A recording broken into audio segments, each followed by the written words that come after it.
Quadratic equation, जब हमने equations पढ़ी थी, मतलब जब हमने पॉलिनोमियल्स पढ़े थे, तब हम लोगों को इस क्वाड्रेटिक इक्वेशन को भी क्लासिफाई करने का चांस मिला था। डिग्री के बेसिस पे जब इक्वेशंस का क्लासिफिकेशन करा जाता है तो उसमें ऐसे इक्वेशन जिसमें वेरिएबल की डिग्री 2 हो वो बन जाती है क्वाड्रेटिक इक्वेशन। ठीक है, वेरिएबल की डिग्री 1 हो बन जाती है लीनियर इक्वेशन।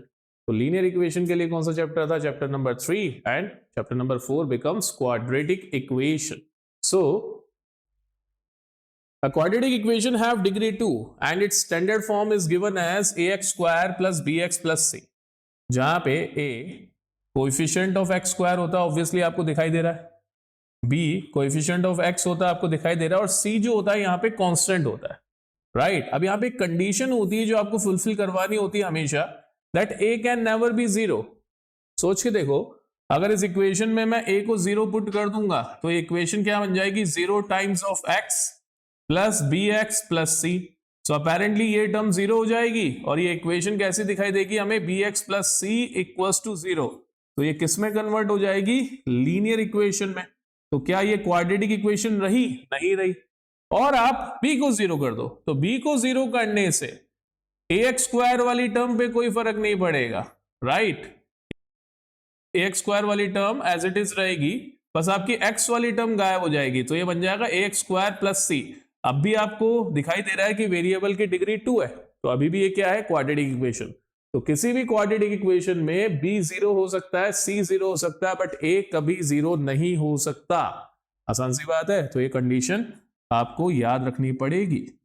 इसके ऊपर बेस्ड एमसीक्यू भी पूछे जाते हैं कि that in this quadratic equation a is equals to 0, b is equals to 0, c is equals to 0 या d is equals to 0, मतलब कुछ भी ऐसे कंडीशन बना के a की कौन सी वैल्यू पॉसिबल नहीं है। a can be greater than 0, a can be less than 0, a equals to 0 और none of this, so which is not possible? a is equals to 0 if it is a quadratic equation। याद रखना, easy. अब हमारा first example होता है book के अंदर, to make quadratic equations on the basis of certain given information.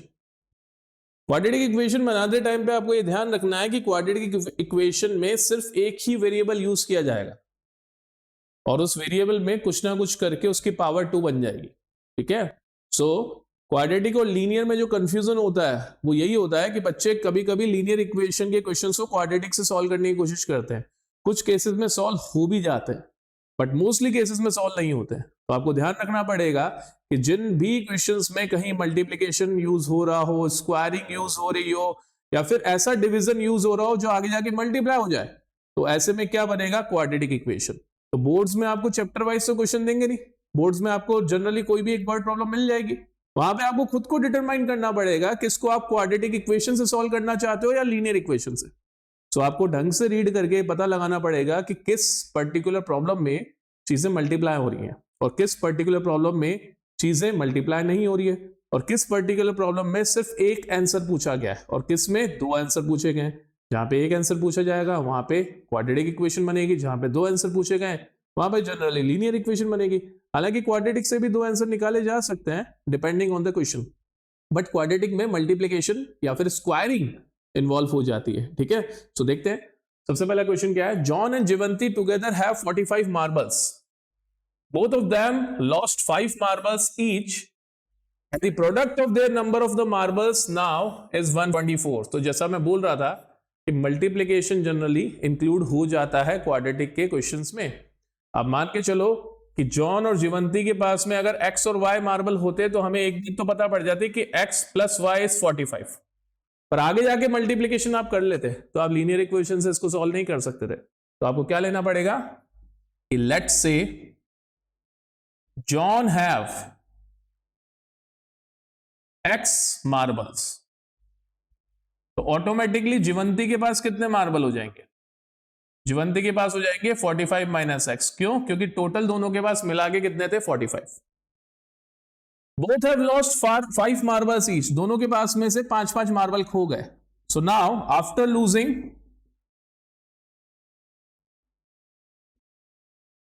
5 marbles each, दोनों ने 5-5 मार्बल खो दिए, तो जॉन के पास में कितने बचे? अब जॉन के पास में जॉन के पास में रह गए x minus 5 number of marbles और ज्योति के पास में रह गए 45 माइनस एक्स तो ऑलरेडी थे, -5 और करा तो 40 माइनस एक्स मार्बल उसके पास रह गए।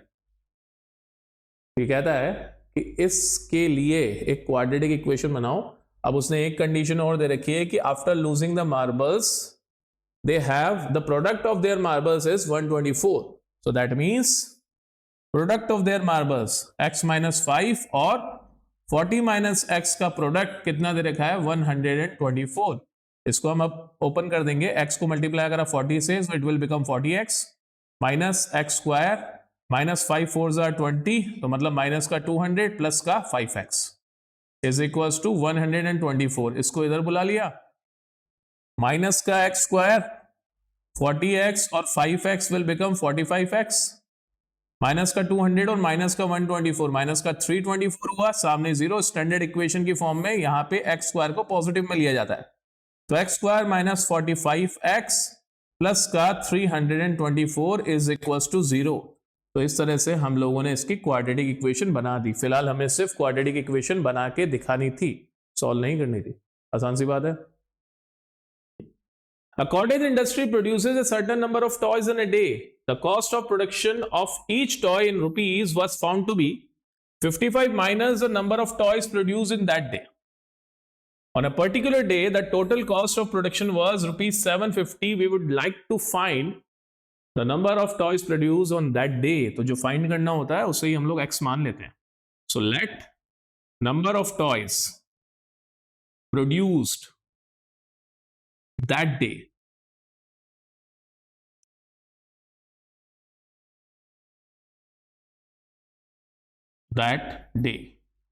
is equals to x।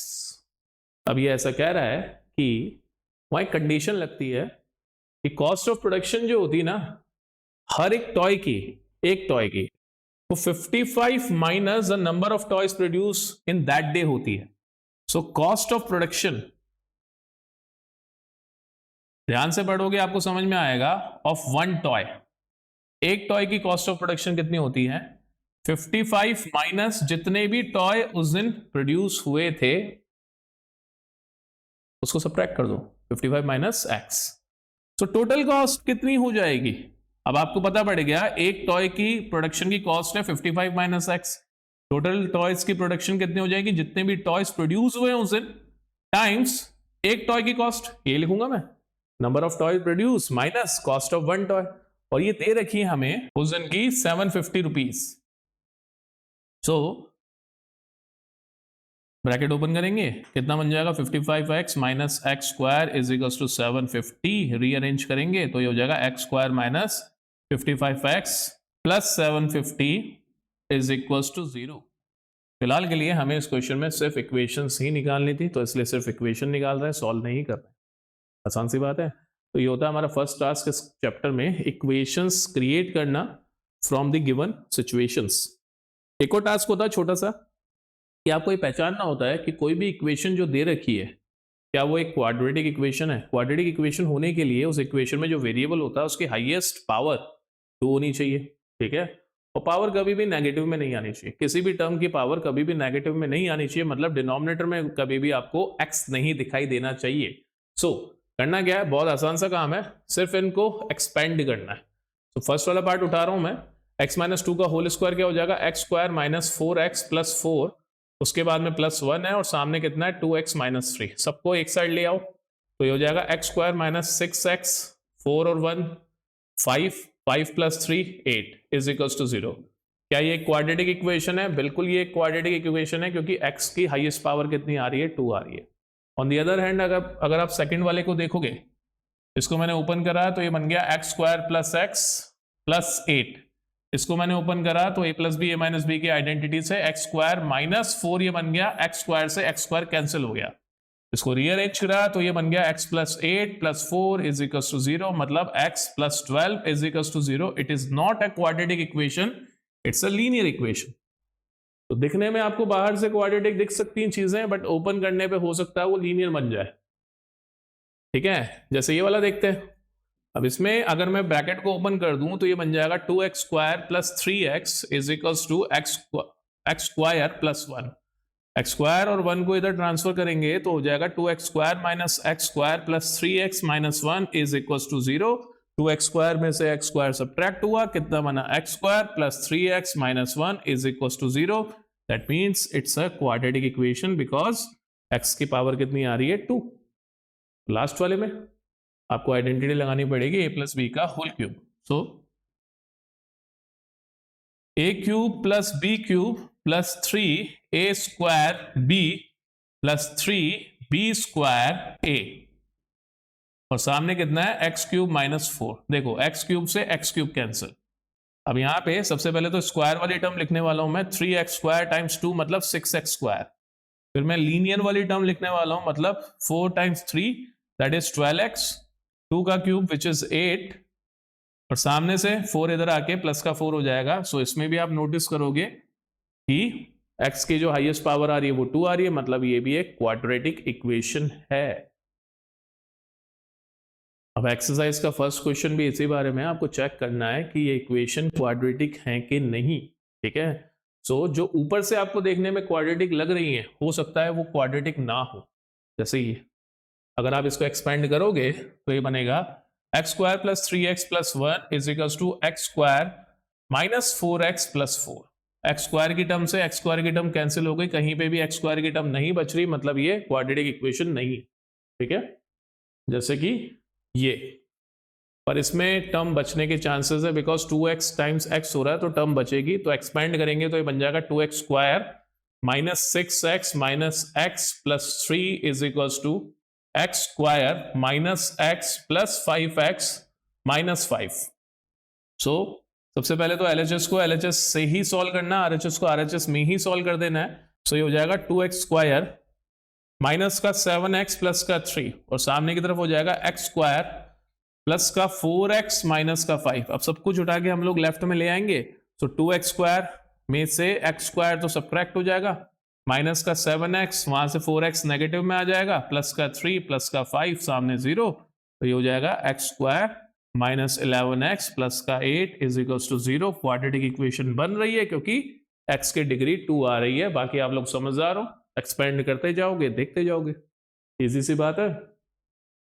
Question number 2 word problems है जिसमें हमें इन सिचुएशंस को क्वाड्रेटिक इक्वेशन की टर्म्स में रिप्रेजेंट करना है। ठीक है, तो the area of the rectangular plot is 528 meters square. The length of the plot in meter is 1 more than the twice of the breadth. We need to find the length and the breadth of the plot. So let length, either आप length मान सकते हो या breath मान सकते हो। फिर से आप क्वेश्चन पढ़ोगे तब आपको समझ में आएगा कि आपको एक्चुअल में क्या मानना चाहिए। लेंथ जो है ना वो 1 more than the twice of breadth है, तो हम लोग वो चीज मांगेंगे जो छोटी है और जिसके रेस्पेक्ट में बड़ी चीज को एक्सप्लेन करा हुआ है। ठीक है, तो मैं मानने वाला हूं उसमें breadth, let breadth of plot is x metre. तो लेंथ क्या बन जाएगी, लेंथ बन जाएगी ट्वाइस ऑफ ब्रेथ में 1 more metre. Length is 1 more than twice of the breadth, breadth का ट्वाइस करके उसमें 1 मोर ऐड कर दिया। अब ये रेक्टेंगुलर प्लॉट है, ऑब्वियसली अगर इसकी लेंथ और ब्रेथ हमें दे रखी है तो इसका एरिया क्या हो जाएगा, length into breadth. Obviously area का फॉर्मूला आपको पता है, लेंथ इनटू ब्रेथ होता है, एरिया हमें ऑलरेडी गिवन है दैट इज 528 मीटर स्क्वायर और लेंथ और ब्रेथ कितनी हो जाएंगे x and 2x plus 1। Expand कर दो, सो ये बन जाएगा 2x स्क्वायर प्लस x, 528 सामने जाएगा, माइनस का 528 हो जाएगा। RHS में आपको 0 लिखना होता है। सो ये बन गई इसकी quadratic equation. The product of two consecutive positive integers is 306। We need to find that in those integers.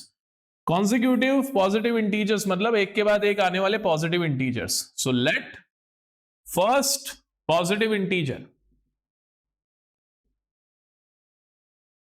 Is equals to x।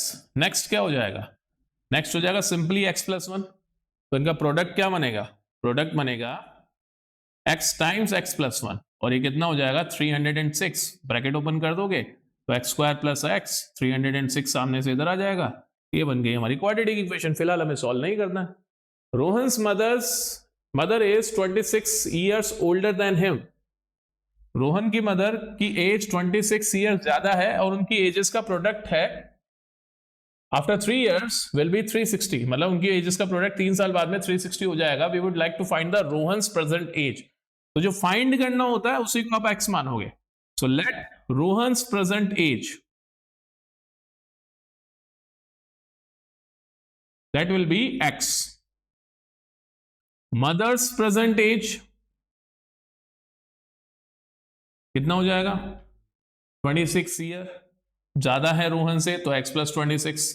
अब कहानी में ट्विस्ट डालने के लिए उसने बोला आफ्टर 3 years, 3 साल बाद में. So after 3 years,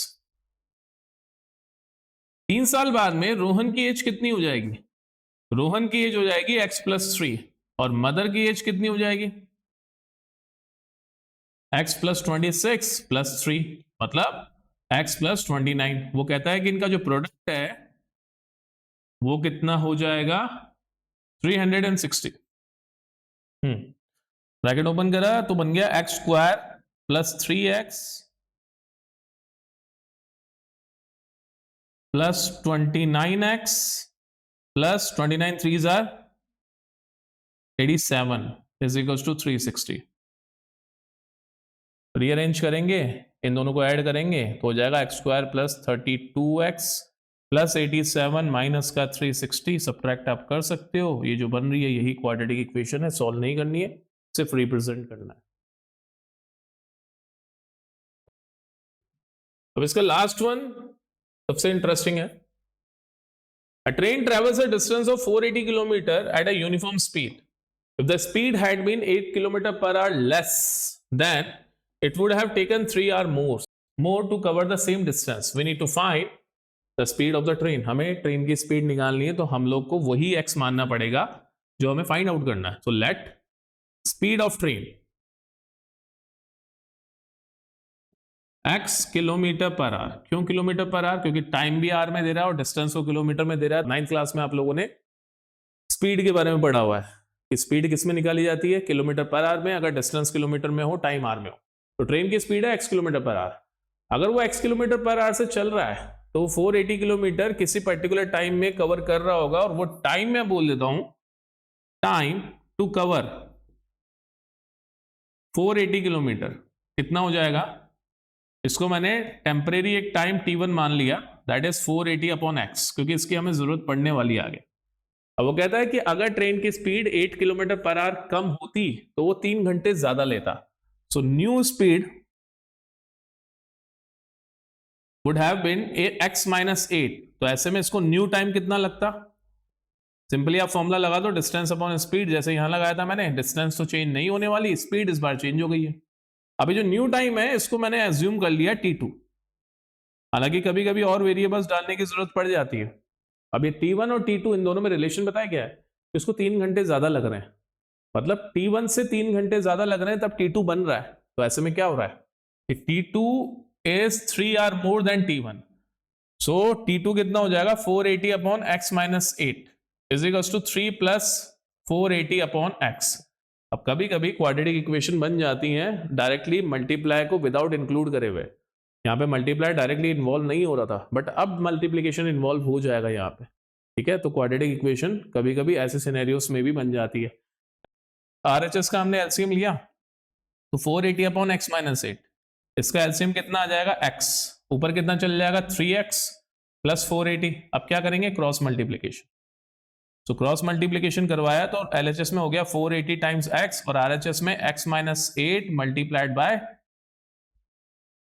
3x plus 480. तो इधर तो 480x रहा, अब x सबसे पहले 3x से मल्टीप्लाई हुआ तो कितना हो गया? 3x square. x 480 से मल्टीप्लाई हुआ, कितना हो गया? 480x. माइनस का 8 3 से मल्टीप्लाई हो गया तो कितना हो गया? माइनस का 24x. एंड माइनस का 8 480 से मल्टीप्लाई हुआ 3840.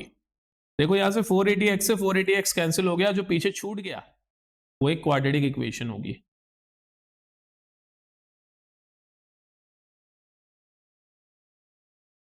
आसान सी बात है, इजी.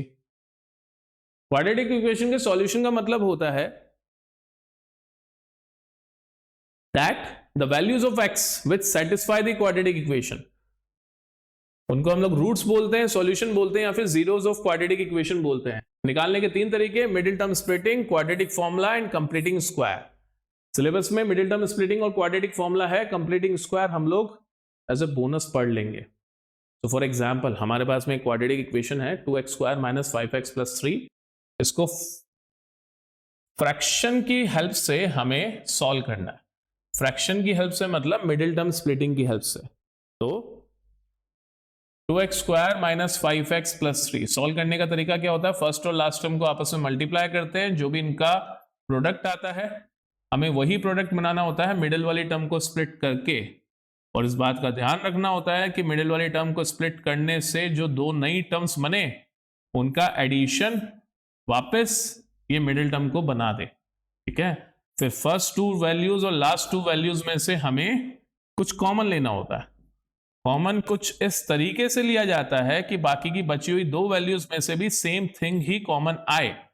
सो इन दोनों में से मैंने -1 कॉमन ले लिया, तो यहां से अब ये जो 2 टर्म्स बन जाती हैं, इन दोनों टर्म्स में से भी हमें ये सेम कॉमन वाला फैक्टर ही बाहर निकालना होता है, दैट इज 2x माइनस 3। और x माइनस 1 जो बचा हुआ वैल्यू होता है उसको हम लोग बाद में लिख देते हैं।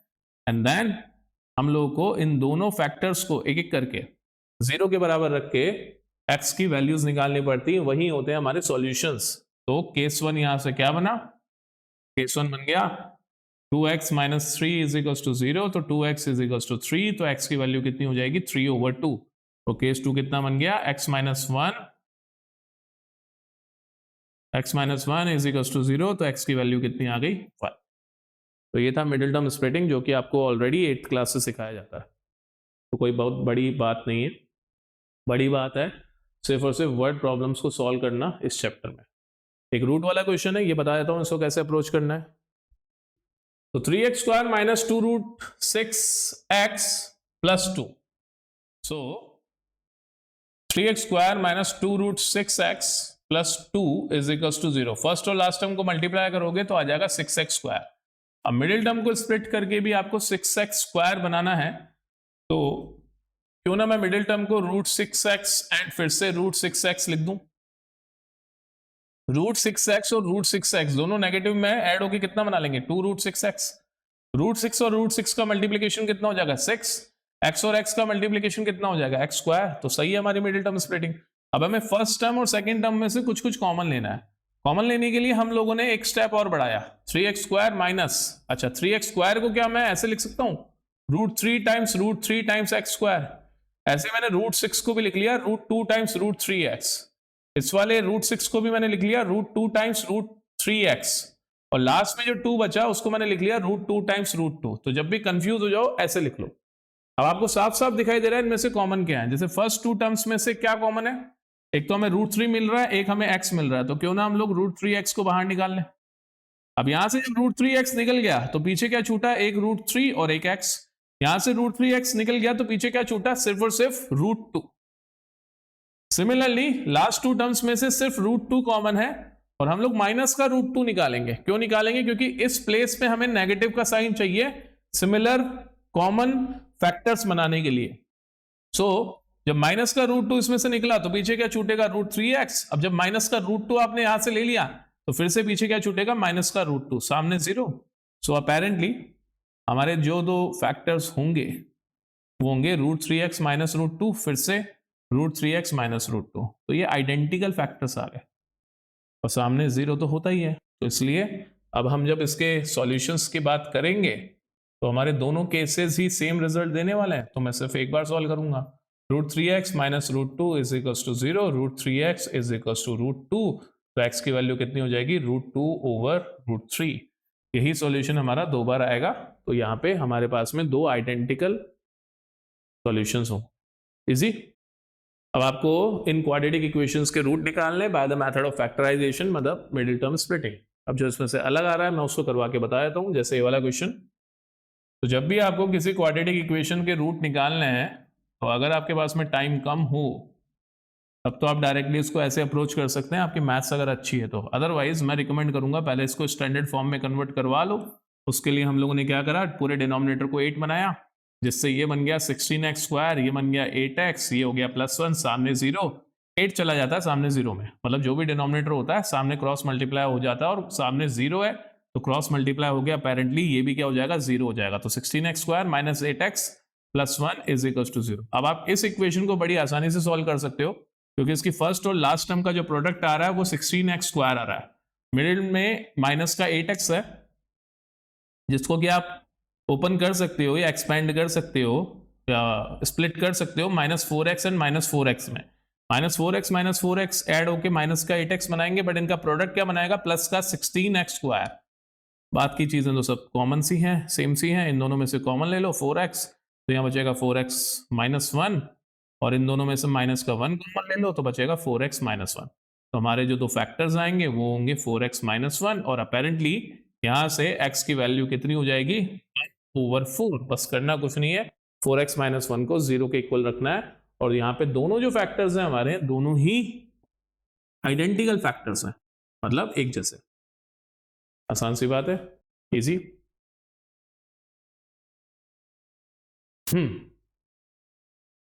अब एक वर्ड प्रॉब्लम है जिसको हमें सॉल्व करके वैल्यू भी फिगर आउट करनी पड़ेगी, क्योंकि हमें फाइंड करने के लिए बोला है ऐसे दो नंबर जिनका सम 27 है एंड प्रोडक्ट 182 है। अब बच्चे कंफ्यूजन में इसको लीनियर इक्वेशन की फॉर्म में सॉल्व कर सकते हैं। जैसे मैंने बोला let first number be x, second number be y। बच्चों को दिखता है कि ये तो हमें एडिशन दे रहा है, तो मतलब दो नंबर्स को हम अलग अलग लेके चल जाएंगे, x + y = 27। तो बच्चों को ये नहीं दिखता कि हमको प्रोडक्ट दे रहा है, तो 182 बना देगा। ऑल्दो आप इसको सॉल्व कर सकते हो इस फॉर्म में भी। कैसे करोगे, यहां से देखो x की वैल्यू कितनी हो जाएगी, 128/y हो गई। इसको उठा के आप कहां पुट कर दोगे, यहाँ पे, तो कितना हो जाएगा 128/y plus y is equal to 27। LCM लोगे तो ये बन जाएगा 128 + y² is equal to 27y। अब ये बन गया y के अंदर क्वाड्रेटिक इक्वेशन, ठीक है। बट ये मेथड थोड़ा लंबा पड़ जाएगा, तो इसके लिए आपको इसको कैसे सॉल्व करना है, एक्चुअल में सिर्फ एक वेरिएबल मानकर, और वो एक वेरिएबल क्या होगा, x। सो मैंने बोला let first number be x, तो सेकेंड नंबर क्या बन जाएगा यहां से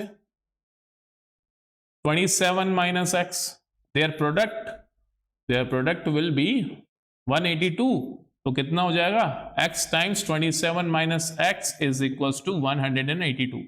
ब्रैकेट ओपन करेंगे तो 27x माइनस का x² इज इक्वल टू 182। थोड़ा सा रीअरेंज करेंगे, इस सबको उठा के सामने भेजेंगे, तो x² माइनस का 27x प्लस का 182, और सामने की तरफ हमेशा 0 लगाना है।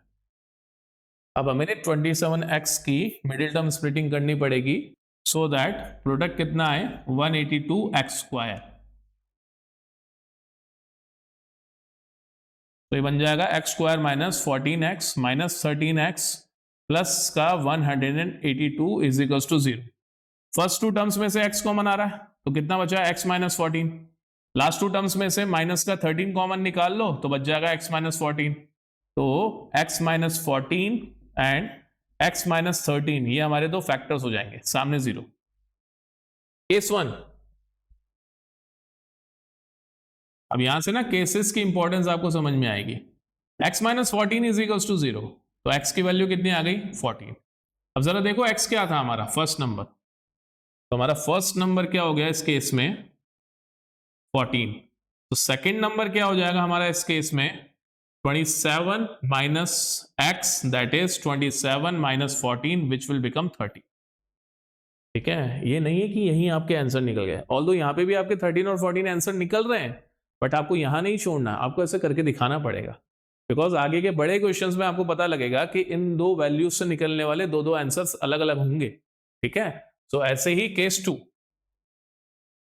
ये कह रहा है कि x - 13 इज इक्वल टू 0, तो x की वैल्यू कितनी आ जाएगी 13। तो ऐसे में फर्स्ट नंबर हमारा कितना हो गया 13 हो गया, तो सेकंड नंबर क्या बनेगा automatically 27 minus x means 27 minus 13 which is 14। ठीक है, तो या तो 13 फर्स्ट है 14 सेकंड है, या फिर 14 फर्स्ट है 13 सेकंड नंबर है। इस क्वेश्चन में उतना डिफरेंस नहीं पता पड़ रहा है इन दोनों वैल्यूज में, कुछ आगे के क्वेश्चंस में आपको समझ में आएगा कि दोनों वैल्यूज को पुट करके निकालना क्यों जरूरी होता है। Easy. Find two consecutive positive integers, sum of whose square is 365. Sum of two consecutive positive integers. Consecutive positive integer मतलब एक के बाद एक आने वाले positive integer. तो मैंने बोला let first positive integer is equals to x. Next positive integer जो होगा वो ऑटोमेटिकली इससे 1 ग्रेटर होगा, तो कितना बन जाएगा x प्लस 1. उनके स्क्वायर्स का सम मतलब पहले तो हमें उनका स्क्वायर करना है और फिर ऐड कर देना, वो आ रहा है 365. तो कितना बन जाएगा, ये बन जाएगा x square plus 2x plus 1 is equal to 365. इन दोनों को ऐड करा तो बन गया 2x स्क्वायर प्लस 2x, 365 सामने से आके माइनस का 365 हो जाएगा, प्लस 1 करेंगे 364 हो जाएगा. अब फर्स्ट और लास्ट टर्म को आप मल्टीप्लाई कर सकते हो अपनी मिडिल टर्म स्प्लिटिंग स्टार्ट करने के लिए, या फिर आपको एक ट्रिक बताता हूं. जब भी आपको कोई चीज कॉमन दिखाई दे, सबसे पहला काम ये करो कि कॉमन निकाल लो, और इस कॉमन को 0 के डिनोमिनेटर में सेंड करवा दो. तो जैसे ही आप इस कॉमन को 0 के डिनोमिनेटर में सेंड करवा दोगे तो अपेरेंटली RHS में कितना बनेगा, 0 बनेगा. तो अब आपको सिर्फ इस इक्वेशन पे फोकस करना है. सो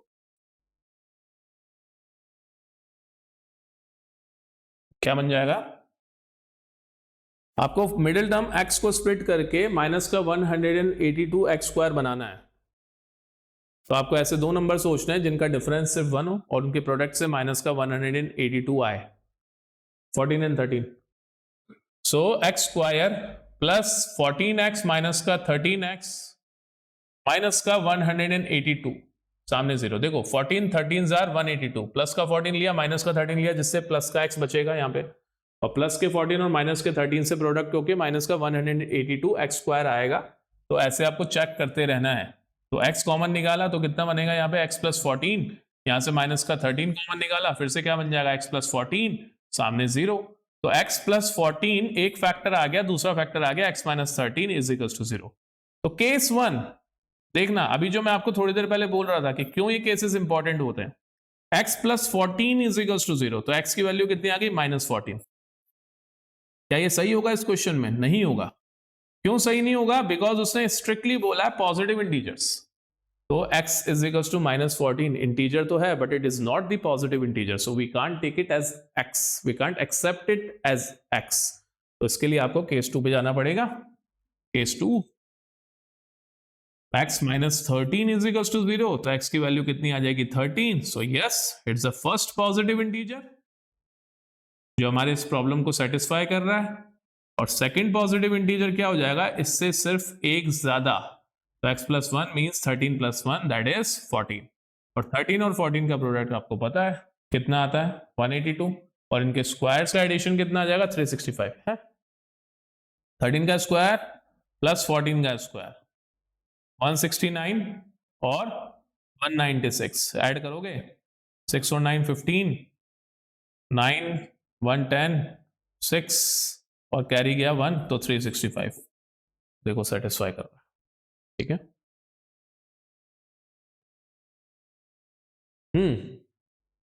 The altitude of right triangle is 7 centimeter less than its base. Altitude मतलब height. किसी राइट ट्राइंगल का एल्टीट्यूड उसके बेस से 7 सेंटीमीटर लेस है, तो मैंने इसको एल्टीट्यूड बोल दिया. ऑब्वियसली आपको पता है बेस ये हो जाएगा और ये हाइपोटेनियस हो जाएगी. If the hypotenuse is 13 centimetre, हमें सिर्फ हाइपोटेनियस की जानकारी है, हमें पता है कि बेस से 7 सेंटीमीटर कम हो जाएगा उसका एल्टीट्यूड, तो मैंने बेस को बोल दिया x. So let's say base is equals to x. तो बेस अगर x है तो एल्टीट्यूड कितना हो जाएगा, उससे 7 सेंटीमीटर लेस. ऑब्वियसली आप सेंटीमीटर में ही अज्यूम करोगे सब कुछ, तो altitude will be x minus 7 centimetre. और साथ ही साथ हमें हाइपोटेनियस भी पता है, दैट इज 13 सेंटीमीटर. अब किसी भी राइट एंगल ट्राइंगल में आप एक थ्योरम हमेशा लगा सकते हो, that is Pythagoras theorem. So by Pythagoras theorem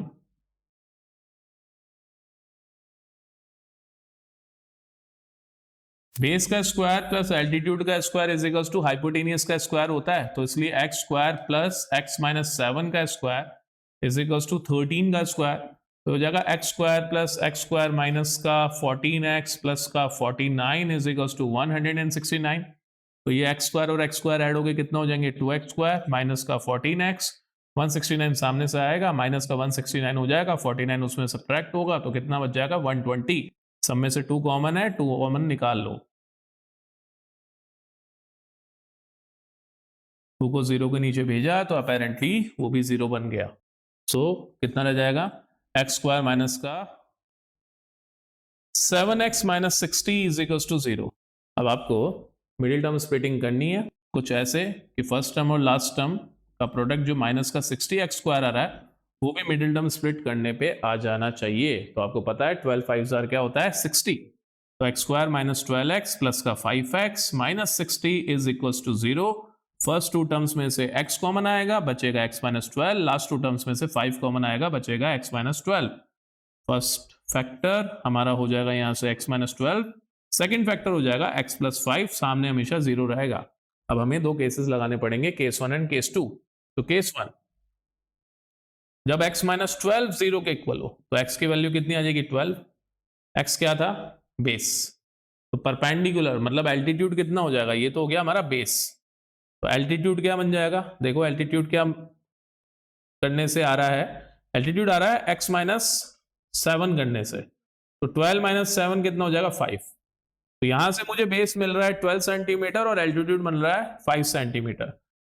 अगर मैं केस 2 लगाऊं तो केस 2 में नीचे जगह का मैं ऊपर लगाते हैं, केस 2 में हमें मिल रहा है कि x plus 5 is equals to 0 है, तो यहां से x हो रहा है माइनस का 5 centimetre, which is not possible. Why it is not possible? Because length can never be negative, time can never be negative, mass can never be negative, volume, area, these can never be negative। तो इस chapter में जब भी आपको ऐसी quantities negative में आती हुई दिखाई दे तो वो कभी भी आंसर नहीं हो सकती, ठीक है। तो आंसर कौन सा सही है, base is 12 centimetre and altitude is 5 centimetre, easy. A cottage industry produces a certain number of pottery articles in a day. It was observed that on a particular day, the cost of the production of each article in rupees was 3 more than the twice of the number of the article produced on that day. If the total cost of production on that day was 90 rupees, then the number of the article produced and the cost of each article was. So, जो ढूंढना होता है उसी को हम लोग x मानते हैं। So let's say number of articles produced that day। आपको ना दिखाना पड़ेगा एग्जाम में जब आप करोगे तो ये लिखना जरूरी होता है, ठीक है। अब यहां बोल रहा है कि प्रोडक्शन की जो कॉस्ट होती है एक आर्टिकल की, cost of production of 1 article कितनी हो जाएगी, that is 3 more than the twice of the number of article produced। so twice of the number of article produced plus 3 हो जाएगी, 3 more than the twice of the article produced that day। Total cost कितनी हो जाएगी, total cost जितने भी number of articles हैं उसको multiply कर low cost of production of 1 article, of 1 article. तो नंबर ऑफ आर्टिकल्स से उस दिन x, एक आर्टिकल को प्रोड्यूस करने की कॉस्ट आई है 2x प्लस 3 और टोटल कॉस्ट ऑफ प्रोडक्शन उसने दे दिया 90 rupees, so that will become 90 rupees. ये बन गई हमारी क्वाड्रेटिक इक्वेशन। तो 2x square plus 3x is equals to 90, 90 को इधर भेजा तो 2x square plus 3x minus 90 is equals to 0। So अब हमको मिडिल टर्म स्प्लिट करके फर्स्ट और लास्ट टर्म का प्रोडक्ट बनाना है, दैट इज माइनस का 180x स्क्वायर। सो 2x स्क्वायर प्लस का 15x माइनस का 12x माइनस का 90 इज इक्वल्स टू 0, क्योंकि 15 12s आर 180 हो जाएगा, 15 10s आर 150, 15 2s आर 30, तो टोटल 180 हो गया। इसको प्लस में लिया, इसको माइनस में लिया, बिकॉज हमें 3x प्लस में चाहिए, तो बड़ी वाली वैल्यू को प्लस में लिया जाएगा। सो इन दोनों में से क्या कॉमन है? सिर्फ x कॉमन है, तो x कॉमन लिया तो यहां से बचेगा 2x प्लस 15, और इन दोनों में से हमने कॉमन ले लिया माइनस का 6, सो that will give you 2x plus 15, सामने 0, दोनों में से सेम फैक्टर कॉमन लिया, दैट इज 2x प्लस 15, जो भी पीछे रिमाइंडर्स हैं उनको एक ब्रैकेट में लिख लिया, वो गया हमारा second factor. So case 1, 2x plus 15 is equal to 0, तो 2x कितना हो जाएगा? माइनस का 15, x की वैल्यू कितनी हो जाएगी? माइनस 15 ओवर 2, मतलब x is equal to minus 7.5। तो ये कहना चाह रहा है कि उस दिन माइनस 7.5 आर्टिकल प्रोड्यूस हुए थे नेगेटिव में, तो आर्टिकल प्रोडक्शन कभी नेगेटिव में हो ही नहीं सकता, ठीक है, तो इसलिए रॉन्ग हो जाएगा। सेकंड केस में, case 2, that is x minus 6 is equal to 0, तो x की वैल्यू कितनी आ जाएगी? 6 आ जाएगी, मतलब उस दिन कितने आर्टिकल प्रोड्यूस हुए? टोटल 6 आर्टिकल प्रोड्यूस हुए हैं। तो ये हमारा पहले सवाल का जवाब कि कितने आर्टिकल प्रोड्यूस हुए वो निकालना है। सेकंड पूछा गया है the cost of each article, her article की कॉस्ट, उसके लिए हमने ऑलरेडी रिलेशन डिराइव कर लिया था यहाँ पे, so that will be 2 times 6 plus 3, मतलब 15 rupees। 15 rupees is the cost of production of each article। आसान सी बात। अब कभी कभी ये सिचुएशन हमारे सामने आती है कि हम इक्वेशंस की मिडिल टर्म स्प्लिटिंग नहीं कर पाते। For example x square minus 4x minus 4 is equal to 0, तो इसकी अगर आप मिडिल टर्म स्प्लिटिंग करने की कोशिश करोगे तो ये आपसे नहीं होगी, ठीक है। तो ऐसे में ये नहीं है कि आपको क्वेश्चन यहीं छोड़ देना है, आपको एक और तरीका बताया जाता है जिसकी हेल्प से आप इसके फैक्टर्स या रूट निकाल सकते हो, तो वो तरीका होता है using quadratic formula. Quadratic formula से डायरेक्टली आप मिडिल टर्म स्प्लिटिंग करे बिना किसी भी स्टैंडर्ड इक्वेशन के लिए, कैसी स्टैंडर्ड इक्वेशन? क्वाड्रेटिक इक्वेशन के लिए आप उसके रूट्स, जीरोस या फिर सॉल्यूशंस निकाल सकते हो। अगर हमारी इक्वेशन इस फॉर्म में होती है, that is a x square plus B x plus c, जहां पे ए आपको पता है कि एक्स स्क्वायर का कोएफिशिएंट होता है और बी यहाँ पे एक्स का कोएफिशिएंट होता है और सी कांस्टेंट होता है, तो रूट्स निकालने के लिए आपको क्वाड्रेटिक फॉर्मूला यूज करना होता है, that is x is equals to minus b, that is coefficient of x, plus minus root में b square minus 4ac upon 2a। Plus minus का साइन यहाँ पे हमारे दो अलग अलग रूट्स निकाल के हमें देता है, ठीक है। हमें ये निकालने के बाद में एक बार x लिखना है फॉर दिस पॉजिटिव साइन और दूसरी बार x लिखना है फॉर दिस नेगेटिव साइन। तो हमारा फर्स्ट रूट कुछ ऐसे आ जाएगा, माइनस का b प्लस रूट में b square minus 4ac upon 2a, और सेकेंड रूट हमारा ऐसे आ जाएगा माइनस का b माइनस रूट में b square minus 4ac upon 2a, ठीक है। अब एक क्वाड्रेटिक फॉर्मूला हमें एक और फैसिलिटी प्रोवाइड करवाता है कि हम लोग इस क्वाड्रेटिक फॉर्मूला में जो रूट के अंदर की वैल्यू थी ना बी स्क्वायर माइनस 4ac, उसे देख के डायरेक्टली ये बता सकते हैं कि हमारे रूट्स का नेचर कैसा है। रूट्स के नेचर से मतलब होता है क्या रूट्स रियल है या इमेजिनरी है। इमेजिनरी मतलब नॉट रियल। तो ये जो वैल्यू रूट के अंदर लिखी जाती है, मतलब under root b square minus 4ac, तो ये जो वैल्यू होती है बी स्क्वायर माइनस 4ac, इसे हम लोग डिस्क्रिमिनेंट कहते हैं। अब अगर इस डिस्क्रिमिनेंट की वैल्यू ग्रेटर देन 0 होती है, मतलब अगर ये B square minus 4ac positive में आ जाता है, तो ऐसे में हमारे पास में जो रूट्स आएंगे वो टू रियल एंड डिस्टिंक्ट, मतलब अलग अलग रूट्स होंगे। अगर बी स्क्वायर माइनस 4ac की वैल्यू 0 आ जाती है, मतलब हमारा d खुद 0 बन जाता है, तो ऐसे में हमारे पास में two real and equal roots आते हैं। और अगर बी स्क्वायर माइनस 4ac की वैल्यू लेस देन 0 आती है, मतलब नेगेटिव हो जाती है, तो इस केस में रियल रूट्स नहीं आते हैं, वो इमेजिनरी रूट्स होते हैं, और उन्हें डील करने के लिए हमें 11th क्लास में मैथ्स लेनी होती है, ठीक है। तो जब भी इमेजिनरी रूट आएंगे हमें सिर्फ लिखना है नो रियल रूट्स। ऐसे में क्या होगा, रूट के अंदर मतलब ये वैल्यू नेगेटिव आ जाएगी, तो आप जब इस वैल्यू को उठा के क्वाड्रेटिक फॉर्मूला में रखोगे तो आपका quadratic formula x is equal to minus का b प्लस माइनस रूट में जो भी आएगा वो नेगेटिव होगा अपॉन में ट्वाइस ऑफ a। तो रूट में नेगेटिव वैल्यू किस बात को रिप्रेजेंट करती है कि एक इमेजिनरी वैल्यू है, तो इसलिए हम लोग बोल देते हैं नो रियल रूट्स। आसान सी बात है। तो मोरल ऑफ द स्टोरी, आपको सबसे पहले d निकाल के चेक करना होता है कि क्या हमारे रूट्स रियल भी आ रहे हैं या नहीं। तो एक बार आप d निकाल लेते हो तो आपको नेचर ऑफ रूट समझ में आ जाता है, उसके बाद में फिर आप रूट्स को फिगर आउट कर सकते हो। For example find the discriminant of the quadratic equation and what are the nature of the roots. So अब इस इक्वेशन के लिए हम लोग सबसे पहले एबीसी को फिगर आउट करेंगे। ए हो जाएगा 2, बी हो जाएगा -4 और सी हो जाएगा 3। कैसे फिगर आउट करा, इसको हमने कंपेयर कर लिया standard form of quadratic equation से। तो ए जो होता है वो एक्स स्क्वायर का कोएफिशिएंट होता है, वो हमें 2 दिखाई दे रहा है। बी जो होता है वो एक्स का कोएफिशिएंट होता है, वो हमें -4 दिखाई दे रहा है। और सी क्या होता है, कांस्टेंट होता है, वो 3 दिखाई दे रहा है। अब सबसे पहले आपको डिस्क्रिमिनेंट निकालना है, तो डी का फॉर्मूला होता है b square minus 4ac। D की वैल्यू कितनी आ गई, -4 का स्क्वायर माइनस का 4, then a is 2, then c is 3। तो d कितना हो जाएगा, -4 का square will become 16, then it will become -4 times 2 times 3, 8 3s are -24। तो अगर आप ऑब्जर्व करो तो d की वैल्यू कितनी आ रही है, -8, hence d is less than 0। Negative value का मतलब क्या है, d is less than 0। सो हम लोग क्या बोलेंगे, नो रियल रूट्स एग्जिस्ट। आसान सी बात है। तो अगर रियल रूट एग्जिस्ट नहीं करते हैं तो फिलहाल आप इसके फैक्टर नहीं निकाल सकते हो, मतलब सॉल्यूशन नहीं निकाल सकते। Easy. A pole has to be erected at a point on the boundary of a circular park of diameter 13 meter। किसी सर्कुलर पार्क की बाउंड्री पे एक पोल को लगाना है।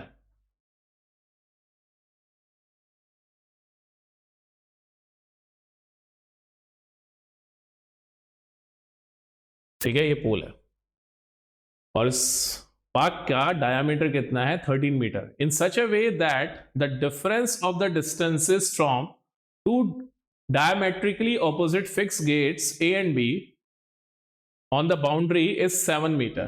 It is possible to do so if yes, at what distance from two gates should the pole be erected? देखो अब इस सर्किल के लिए, सर्कुलर पार्क के लिए हमें इसका डायमीटर दे रखा है 13 मीटर। सबसे पहले तो हम इसके डायमीटर को मार्क कर लेते हैं, पोल को बाद में लगाएंगे। सो ए बी, ये इसका सेंटर हो गया, मैंने इसको ओ बोल दिया, और ये कितना हो गया, 13 मीटर, राइट। अब हमको इस सर्कुलर पार्क की बाउंड्री पे कहीं पोल को लगाना है। ठीक है, तो मान लो मैंने पोल को यहां कहीं लगवा दिया, ये हो गया हमारा पोल। इस पॉइंट को मैंने बोल दिया पी।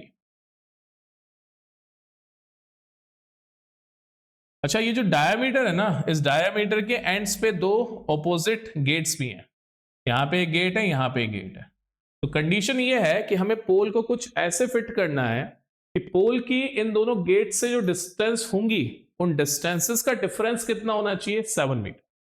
ठीक है, तो difference of the distances from two diametrically opposite fix gates on A and B on the boundaries is 7 metre. मतलब अब अगर मैं इन डिस्टेंसेस को ज्वाइन करवा दूं, मतलब ए पॉइंट से पोल की डिस्टेंस, बी पॉइंट से पोल की डिस्टेंस, तो ये बोलना चाह रहा है कि कंडीशन ऐसी है कि P A minus P B should be 7 metre. तो पहली बात तो हमसे पूछ रहा है क्या ऐसा करना पॉसिबल बी है क्या, is it possible to do so, ये हमसे पूछना चाह रहा है।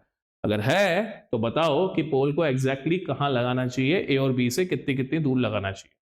आसान सी बात, प्रॉब्लम समझ में आ गई। प्रॉब्लम क्या है, अब इस प्रॉब्लम को सॉल्व करने के लिए आपको इस ट्राइंगल पे फोकस करना पड़ेगा, ट्राइंगल ए बी पी पे। ये ट्राइंगल ना एक्चुअल में एक राइट एंगल ट्राइंगल है, बट वो कैसे है वो आपको याद होगा तो ही आप कर सकते हो 9th क्लास से। क्योंकि अगर ए बी इस सर्किल की डायामीटर है, तो इस कॉर्ड ए बी कॉर्ड से सर्किल के सेंटर पे कितना एंगल बनेगा, 180 डिग्री।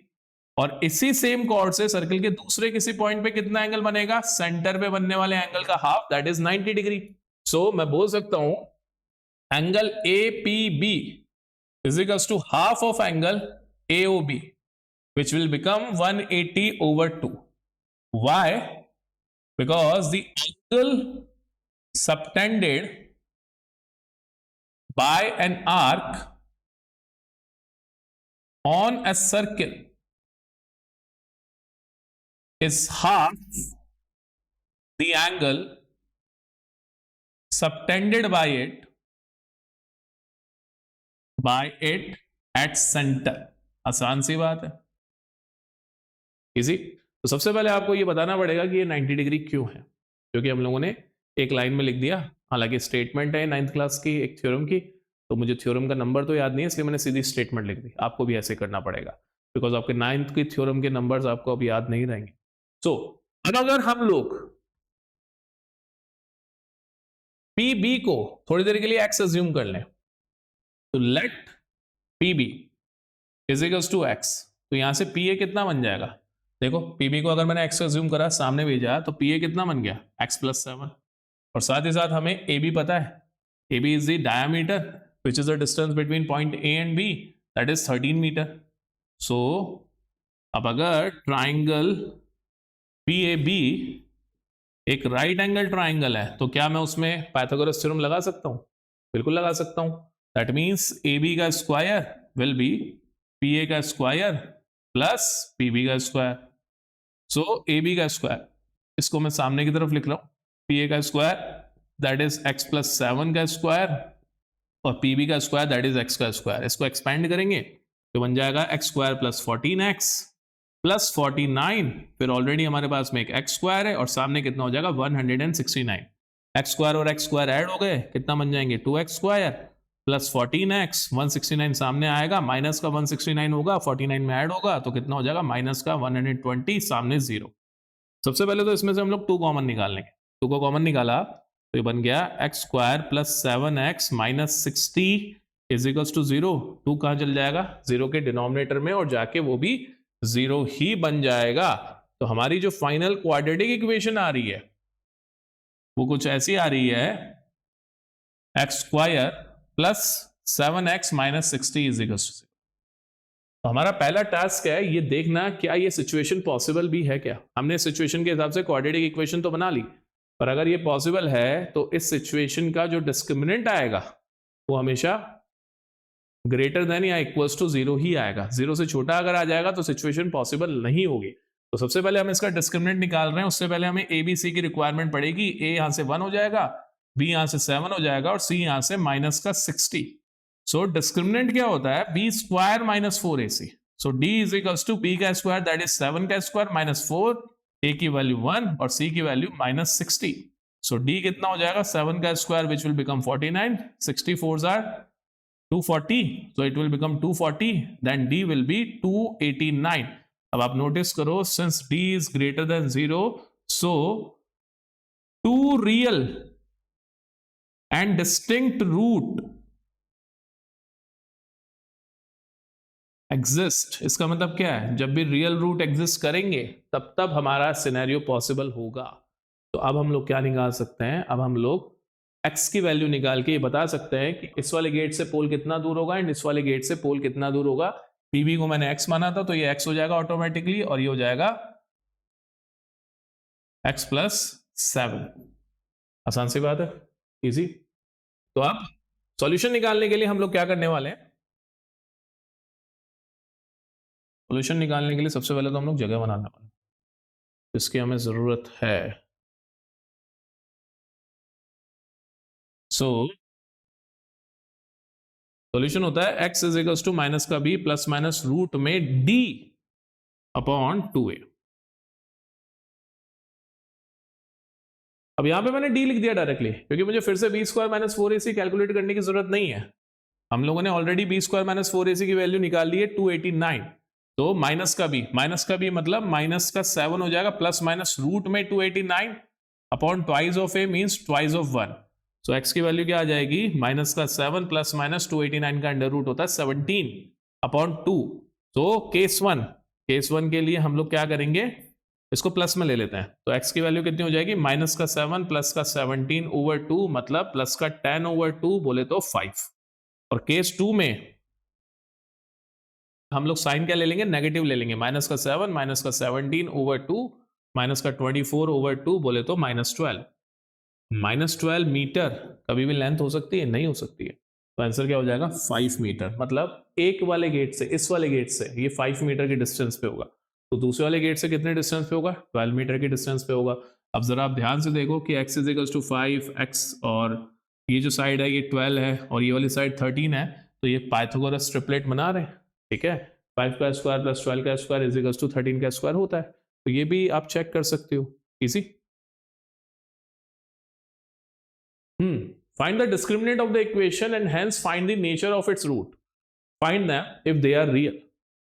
तो हमारे पास में जो इक्वेशन दे रखी है वो है 3x square minus 2x plus 1/3 is equals to 0. सबसे पहले आप इस इक्वेशन को सिंप्लीफाई कर लो. एलसीएम लिया, डिनोमिनेटर में सबके हमने 3 बनाया, तो ये बन जाएगा 9x स्क्वायर, ये बन जाएगा माइनस का 6x, ये प्लस 1 सामने 0, 3 को 0 में सेंड कर दिया तो बन जाएगा 9x square minus 6x plus 1 is equals to 0. अब यहां से हमारे पास में जो a है वो 9 है, b है -6 और c कितना है 1. अब सबसे पहले हमें नेचर ऑफ रूट पता करना है, मतलब हमें d निकालना पड़ेगा. तो d कितना होता है b स्क्वायर माइनस 4ac, तो d कितना हो जाएगा -6 का स्क्वायर माइनस का 4, a की वैल्यू कितनी आ गई 9 और c कितना हो गया 1. तो d कितना हो जाएगा -6 का square 36, 9 4s are 36 times 1 is 36, 36 से 36 सब्ट्रैक्ट होके कितना आ गया 0. तो d जब भी 0 आ जाता है तो हमारे पास में 2 रियल एंड इक्वल रूट की कंडीशन बन जाती है. मतलब ये जो रूट्स होंगे वो रियल होंगे और आपस में इक्वल होंगे, तो नेचर क्या होगा इनका रियल. अब हमें वो इक्वल रूट्स निकालने भी है, सो हम लगाएंगे quadratic formula, that is x is equals to minus का b प्लस माइनस में b स्क्वायर माइनस 4ac जो कि ऑलरेडी d होता है upon 2a. So x is equals to minus का b प्लस माइनस, और ये तो हमारा 0 आ ही चुका है. b की वैल्यू कितनी थी, b की वैल्यू थी माइनस का 6, तो माइनस माइनस का 6 विल बिकम प्लस का 6 अपॉन 2a. a कितना था 9, तो x कितना हो जाएगा 6 अपॉन 18, तो x की वैल्यू कितनी आ गई 1/3.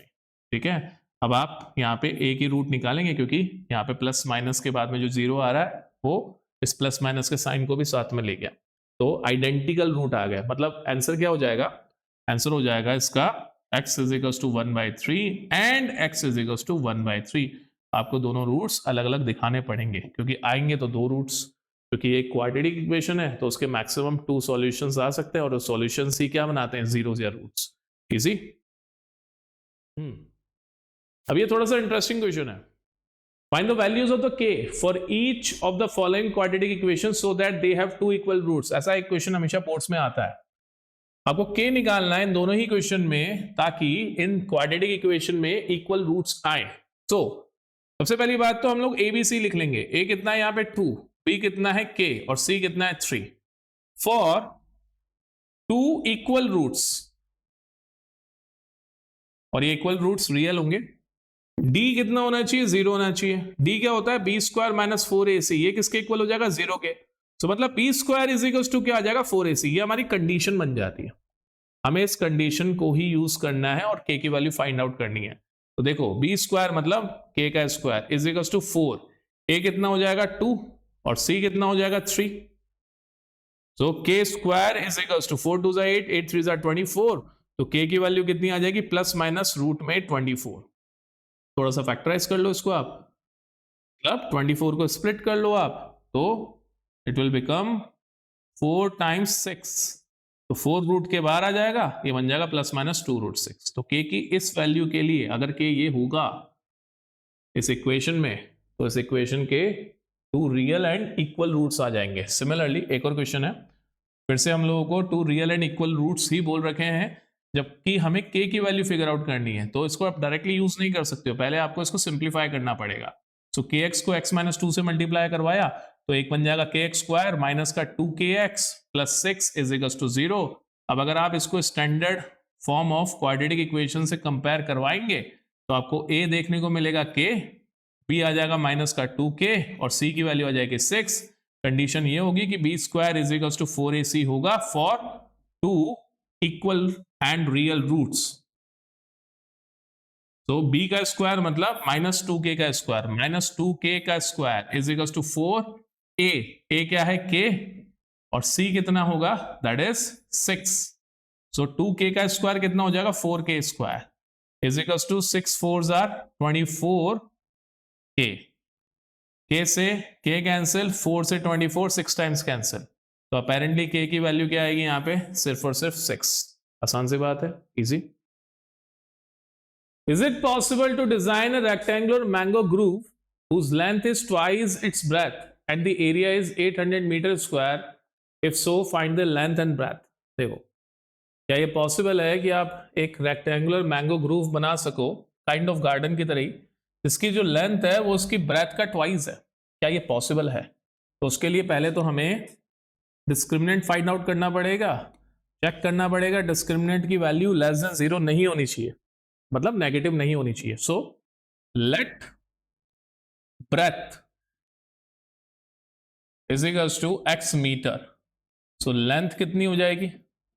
Twice of x metre, twice its breadth. Area rectangular है इसलिए एरिया क्या होगा? Length into breadth. So area जो कि हमें 800 मीटर स्क्वायर दे रखा है वो कितना हो जाएगा? x times 2x. तो कितना बन गया ये? 2x square is equals to 800. आसान सी बात है, इसको आप सामने बुला लो. तो कितना हो जाएगा? 2x square plus 0x minus 800 is equals to 0. अब आप बोलोगे सर 0x क्यों लिखा? क्योंकि मैं इसको कंपेयर करवाऊंगा स्टैंडर्ड फॉर्म से क्वाड्रेटिक इक्वेशन की, which is ax square plus bx plus c is equals to 0. कभी कभी मार्क्स लेने के लिए हमें ये स्टेप्स इंक्लूड करने पड़ते हैं, अदरवाइज तो ये डायरेक्टली सॉल्व भी हो रहा था. तो यहां से a कितना आ जाएगा? a will be 2, b will be obviously 0 और c will be minus 800. So d की वैल्यू क्या हो जाएगी? b square minus 4ac. तो d विल बी 0 का square minus 4, a is 2 and c is again minus 800. So d कितना हो जाएगा? माइनस माइनस पहले तो प्लस हुआ, 4 2s are 8, 8 8s are 64, 6400. तो d की वैल्यू कितनी आ गई? पॉजिटिव में. तो d is positive, that's why it's possible. Yes, it's possible because d is greater than 0. Now we need to find these sides. हमें sides भी निकालनी है. तो sides निकालने के लिए हमें obviously क्या करना पड़ेगा? क्वाड्रेटिक फॉर्मूला का यूज करना पड़ेगा. So x is equals to minus का b प्लस माइनस रूट में b square minus 4ac upon 2a. तो x कितना हो जाएगा? माइनस का b बोले तो माइनस का 0 प्लस माइनस रूट में b स्क्वायर माइनस 4ac मतलब d की वैल्यू कितनी आ गई थी? 6400 upon twice of a means 2 times 2. तो x is equals two plus minus 6400 का रूट हो जाएगा 80 अपॉन 4, कैंसिल कर देंगे तो कितना बनेगा? 20 प्लस माइनस 20. तो case 1 x is equals to 20, case 2 x is equals to minus 20. अब x क्या था? x थी ब्रेथ. तो ये ब्रेथ कभी भी नेगेटिव नहीं हो सकती, तो इसलिए ब्रेथ कितनी होगी? 20. और यहां से लेंथ कितनी हो जाएगी? लेंथ हो जाएगी twice of x which means 40 metre. तो 40 टाइम्स 20 आप करके देख लो कितना हो रहा है. 4 2s are 8, 800. ठीक है. सो इस तरह से हम लोग बेसिक सी प्रॉब्लम को सॉल्व कर सकते हैं, बट पहले आपको डिस्क्रिमिनेंट निकाल के चेक करना जरूरी होता है. Is the following situation possible? If so, determine their present ages. The sum of the ages of two friends is 20 year. दो फ्रेंड्स हैं जिनकी एजेस का सम 20 ईयर है. अभी 4 years ago, 4 साल पहले उनकी एजेस का प्रोडक्ट था 48 years. तो मैंने बोला let age of first friend is equals to x. Age of second friend क्या हो जाएगा यहां से? क्योंकि उनका एडिशन जो एजेस का है वो 20 है, तो सेकेंड फ्रेंड की एज निकलेगी 20 माइनस फर्स्ट फ्रेंड की एज. ये कहता है कि 4 years ago, 4 years ago, 4 साल पहले की बात कर रहा है, जो उनकी एजेस का प्रोडक्ट रहा होगा. देखो फर्स्ट फ्रेंड की एज 4 साल पहले x माइनस 4 रही होगी, सेकेंड फ्रेंड की एज 20 माइनस एक्स माइनस 4 रही होगी, और ये मिलके कितना हो जाएंगे? 48. तो अब इसको सिंप्लीफाई करके देखेंगे इक्वेशन क्या बन रही है. x को मल्टीप्लाई करा 16x माइनस एक्स स्क्वायर हो गया. 16 4s are 64 माइनस में प्लस का 4x, सामने कितना हो जाएगा? 48. 48 को उठा के इधर लाए.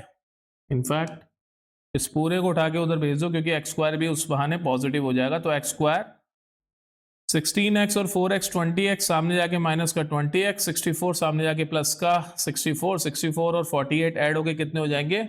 112 सामने 0, ठीक है। अब यहां से हमें a क्या मिलेगा 1, b क्या मिलेगा -20 और c क्या मिलेगा 112। तो हमें पहले चेक करना है क्या ये सिचुएशन पॉसिबल है, तो उसके लिए हम लोग डिस्क्रिमिनेंट निकालेंगे। डिस्क्रिमिनेंट क्या होता है, b स्क्वायर माइनस 4ac। सो b का स्क्वायर मतलब -20 का स्क्वायर, -4, a की वैल्यू 1 है और c की वैल्यू कितनी है 112। तो -20 का स्क्वायर कितना हो जाएगा 400, 112 टाइम्स 4 कितना हो जाएगा माइनस का 448। तो d की वैल्यू कितनी आ गई माइनस की 48।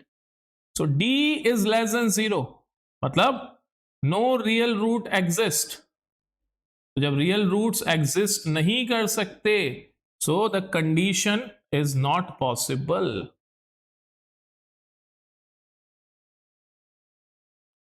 आसान सी बात, easy. Is it possible to design a rectangular park of perimeter 80 meter and area 400 meter square? If so, find the length and the breadth. मान लो पार्क की लेंथ है x मीटर, ठीक है। पार्क की ब्रेथ क्या हो जाएगी। अब ब्रेथ निकालने के लिए आपको सबसे पहले तो रेक्टेंगल का पेरीमीटर पता होना चाहिए। मान लो ये हमारा रेक्टेंगल है, ये इसकी लेंथ है, ये इसकी ब्रेथ है। तो पेरीमीटर होगा twice of length plus twice of breadth. अब अगर आपको लेंथ पता है तो आप ब्रेथ कैसे निकाल सकते हो, twice of breadth is equals to perimeter minus twice of length. तो breadth will be perimeter minus twice of length upon 2। ऐसे अगर आपको ब्रेथ पता हो तो आप लेंथ भी निकाल सकते हो। तो देखो हमें इस पार्क का पेरीमीटर मिला हुआ 80 metre, so breadth will be 80 minus twice of length upon 2, so that will give you 40 minus x. So breadth कितनी हो गई इसकी 40 माइनस एक्स। अब वो कहता है क्या ये पॉसिबल है कि इसका एरिया 400 मीटर स्क्वायर हो जाए। तो एरिया का फॉर्मूला हो जाता है रेक्टेंगल के लिए लेंथ इंटू ब्रेथ। तो x times 40 minus x is equals to 400। तो ये कितना बन जाएगा 40x माइनस का x square is equals to 400। इन दोनों को उठाया सामने भेजा, तो x square minus 40x plus 400 is equals to 0। अब हमें चेक करना है कि क्या इस इक्वेशन के लिए डिस्क्रिमिनेंट की वैल्यू ग्रेटर देन या फिर इक्वल्स टू 0 आ सकती है। अगर आ सकती है तो ये पॉसिबल है, नहीं आएगी तो नॉट पॉसिबल। सो सबसे पहले तो हम लोग ए बी सी लिखेंगे। ए 1 हो जाएगा, बी माइनस का 40 और सी की वैल्यू 400।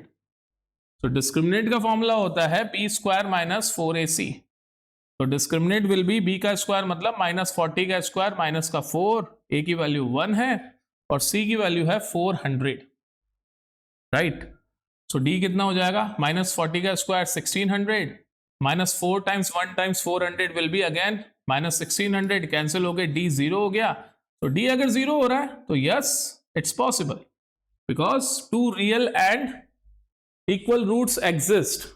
अब हमको आगे का काम करना है, तो x की वैल्यू क्या हो जाएगी माइनस का b प्लस माइनस रूट में d अपॉन 2a। जगह कम है इसलिए शॉर्ट में लिख रहा हूं। माइनस का b मतलब माइनस माइनस का 40 प्लस का 40 प्लस माइनस ये 0 हो जाएगा अपॉन ट्वाइस ऑफ a की वैल्यू कितनी थी 1 थी। तो अपेरेंटली हमारी वैल्यू क्या आ जाएगी 40/2, दैट मीन्स 20 मीटर। तो 20 मीटर ही हमारे दोनों आंसर होंगे। तो x 20 मीटर आएगा, मतलब लेंथ कितनी हो जाएगी 20 मीटर। और अगर आप नोटिस करो तो ब्रेथ भी कितनी हो जाएगी 20 मीटर। तो ये एक रेक्टेंगल होने की जगह एक स्क्वायर है, बट स्क्वायर भी तो एक रेक्टेंगल होता है। Square is a form of rectangle, so you can say it is possible. ठीक है, square is a rectangle whose all sides are equal. तो yes it is possible because it's a rectangle in according to the definition. Rectangle की definition क्या है, whose opposite sides are equal and all the angles are 90 degree। and square में भी opposite sides तो equal होती हैं क्योंकि चारों sides equal होती हैं और सारे angles 90 degree होते हैं। so yes it is possible and the shape which we are looking for will become a square। आसान सी बात है। अब एक बोनस टेक्निक सिखा रहा हूं मैं आप लोगों को, कंप्लीटिंग स्क्वायर मेथड। ठीक है, ये बाईपास होता है क्वाड्रेटिक फॉर्मूला का। मतलब अगर आपको क्वाड्रेटिक फॉर्मूला थोड़ा लंबा लगता है तो कंप्लीटिंग स्क्वायर आपको थोड़ा शॉर्ट लग सकता है, बट उसके कुछ स्टेप्स है वो आपको याद रखने पड़ेंगे।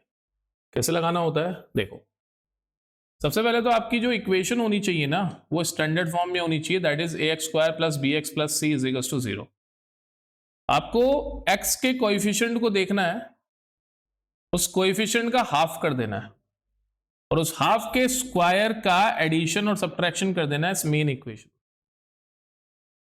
क्या सो फॉर एग्जाम्पल मैं इस वाले इक्वेशन को करके दिखा रहा हूं, that is x square minus 3x minus 10 is equals to 0। यहां पे x का कोएफिशिएंट क्या है, माइनस का 3, माइनस के 3 का हाफ करा, उसका स्क्वायर कर दिया, कितना बन जाएगा 9/4। अब इस 9/4 को इस इक्वेशन में ऐड और सब्ट्रैक्ट करना। जब सेम वैल्यू को आप ऐड और सब्ट्रैक्ट करते हो कोई फर्क पड़ता है, नहीं पड़ता। सो एक्स स्क्वायर माइनस ये 3x अपनी जगह पे रहेगा, बट जो आप ऐड वाला पार्ट लिखोगे ना वो आप यहां लिखोगे जस्ट इसके नेक्स्ट, और यहां पे एक ब्रैकेट लगा दोगे, फिर जो भी बचा हुआ है कांस्टेंट वो लिखोगे और उसी के साथ में सब्ट्रैक्शन वाला पार्ट भी लिख दोगे और सामने तो जीरो चलेगा। आसान सी बात है।